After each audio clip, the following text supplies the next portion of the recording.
स्वागत है आपका न्यूज़ 360 डिग्री मीडिया में और मैं हूं मेराज अहमद सिद्दीकी। चिकित्सा के क्षेत्र में हो रहे नए शोध और नए चमत्कार को लेकर के है। आज हम यूनानी चिकित्सा पद्धति से इलाज कर रहे सिवान जिले के जाने माने डॉक्टर मोहम्मद तनवीर मजहर से रूबरू हो रहे हैं, जो इस इलाके के काफ़ी मशहूर यूनानी पैथी से चिकित्सा करने वाले चिकित्सक हैं। सर, आपका बहुत बहुत स्वागत है। शुक्रिया, आपका बहुत बहुत शुक्रिया। जो ये प्रयास आप कर रहे हैं वाकई समाज के लिए बहुत ही फ़ायदेमंद है और बस यही कहेंगे कि बहुत बहुत शुक्रिया आपका जो आपने ये प्रयास किया। सर, यूनानी चिकित्सा की बात आती है तो लोगों के जहन में ये बात आती है कि यूनानी चिकित्सा पद्धति आखिर है क्या, और इसका प्रचार प्रसार उस रफ्तार से नहीं हो पाया है जितना कि एलोपैथिक मेडिसिन का। इसके बारे में बस इतना ही कहना चाहते हैं कि लोग जल्दबाजी में हैं। वो चाहते हैं कि कैसे भी इंजेक्शन वगैरह ले करके हम तुरंत मुझे रिस्पांस मिले। ऐसा नहीं है कि यूनानी में आप इसका इलाज नहीं है और तुरंत रिस्पांस नहीं है, बहुत अच्छा रिस्पांस है। फ़र्क ये पड़ता है कि इलाज करने वाला कौन है और पेशेंट के पास पेशेंस होना चाहिए, थोड़ा सा बर्दाश्त करने की क्षमता होनी चाहिए कि वो अपने डॉक्टर को वक्त दे ताकि उस हिसाब से वो इलाज कर सके।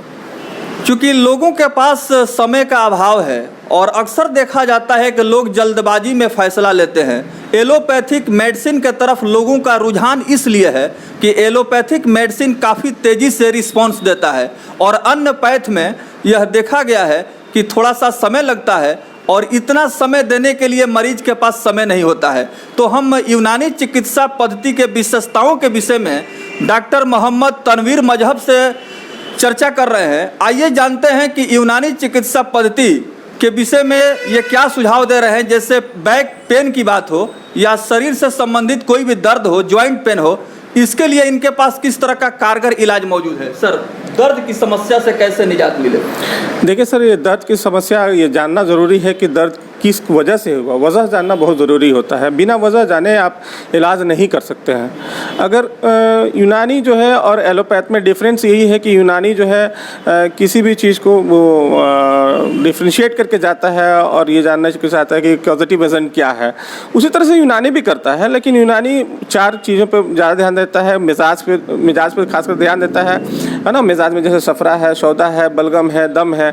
और यूनानी ये मानता है कि इसके रेशियो के बिगड़ने के वजह से आदमी बीमार पड़ता है। तो यूनानी उसी चीज़ पर काम करता है, खास करके मिजाज पे काम करता है। तो मिजाज के एतबार से हम लोग इलाज करते हैं।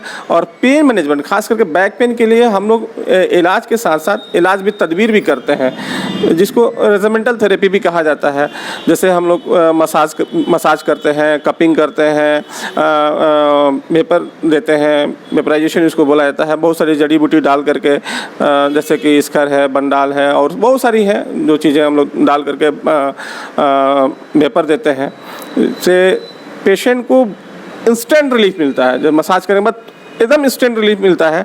जितना कि जैसे कि बहुत सारे पेन किलर एलोपैथ में है, डाइक्लोफेनिक वगैरह है, उससे कहीं ज़्यादा ये कारगर है। और पेशेंट अगर देखा जाए तो बहुत वक्त भी नहीं लगता इसमें। अगर 3-4 सीटिंग पेशेंट हमारे यहाँ आता है तो अल्हम्दुलिल्लाह रिस्पॉन्स तो अच्छा मिलता है उनको। बहुत सारा पैथ मौजूद था, लेकिन इन्होंने यूनानी चिकित्सा पद्धति को ही सिलेक्ट किया। आप बताएं कि कैसे आपको लगा कि यह पैथ सबसे कारगर है, बेहतर है, इस दिशा में आप गए? देखिए, ये पैथ जो है शरीर को नुकसान नहीं पहुंचाता है। आमून देखा जाए, अगर सही से तशखीस हो, मतलब कि डायग्नोस हो और सही आपको डॉक्टर मिल जाए तो इसकी दवा लेने से आपके शरीर को नुकसान नहीं होता है। जैसे कि आमून और पैथी में देखा जाए, जैसे कि हम कोई पैथ जो है अपने आप में कंप्लीट नहीं है और कोई पैथ बुरा नहीं है। एलोपैथ अपने जगह पर अच्छा है, यूनानी अपने जगह पर बहुत अच्छा है, इसमें मतलब कोई तोहमत नहीं है। इस पैथ की खूबी यही है कि ये नुकसान शरीर को नहीं पहुंचाता है, क्योंकि ये हर्बल है और बॉडी इसको इजीली एक्सेप्ट कर लेता है ना। इसलिए ये पैथ ज़्यादा बेटर है। सिवान जिले के यूनानी मेडिकल कॉलेज एंड हॉस्पिटल के बारे में क्या कहना चाहेंगे सर? क्योंकि वहाँ भी देखा जा रहा है कि बहुत सारे स्टूडेंट्स एडमिशन ले रहे हैं। जी, बिल्कुल सही बात है। वहाँ पे तो बहुत सारे स्टूडेंट भी ले रहे हैं, बाहर से भी लोग आते हैं, जैसे कश्मीर से आते हैं, मेरठ से आते हैं, बिहार के अलावा अदर स्टेट से भी आते हैं और यहाँ से फरागत हासिल करके जाते हैं। हमको एक पर्सनली मेरा अपना पर्सनल व्यू है कि इनसे रिक्वेस्ट है, इन लड़कों से जो आकर के पढ़ के जाते हैं, इनसे रिक्वेस्ट है कि ये अपने पैथी में प्रैक्टिस करें। ये बहुत बड़ी फील्ड है, अब बहुत हमको दूसरे के पर मोहताज रहने की ज़रूरत नहीं है। ये इतनी बड़ी फील्ड है कि आप अच्छा से काम कर सकते हैं, लोगों का खिदमत कर सकते हैं। यहाँ लोग क्या करते हैं कि यूनानी पढ़ते ज़रूर हैं, आयुर्वेदिक पढ़ते हैं, होम्योपैथ पढ़ते हैं, लेकिन थोड़े से पैसे के लालच में या जल्दबाजी के चक्कर में ये एलोपैथिक प्रैक्टिस करना शुरू करते हैं, ये जो कि मेरे हिसाब से ये गलत है, ये नहीं होना चाहिए। इस पर गवर्नमेंट को भी ध्यान देना चाहिए और ख़ुद जो लोग इस डिग्री को हासिल कर रहे हैं उनको भी ये सोचना चाहिए कि जो जिस चीज़ में हमने डिग्री हासिल किया है उस पर ही काम करें। सर, आपसे जानना चाहेंगे आपके इस मजहर शिफाखाना में किस तरह की सुविधाएं उपलब्ध है, इसके विषय में जानकारी दें। हमारे यहाँ ऐसे हिजामा होता है, मसाज होता है, जड़ी बूटियों से फारा लगता है और बहुत सारे दवाओं से क्रोनिक डिजीज़ का चाहे एक्यूट डिजीज़ का इलाज भी होता है।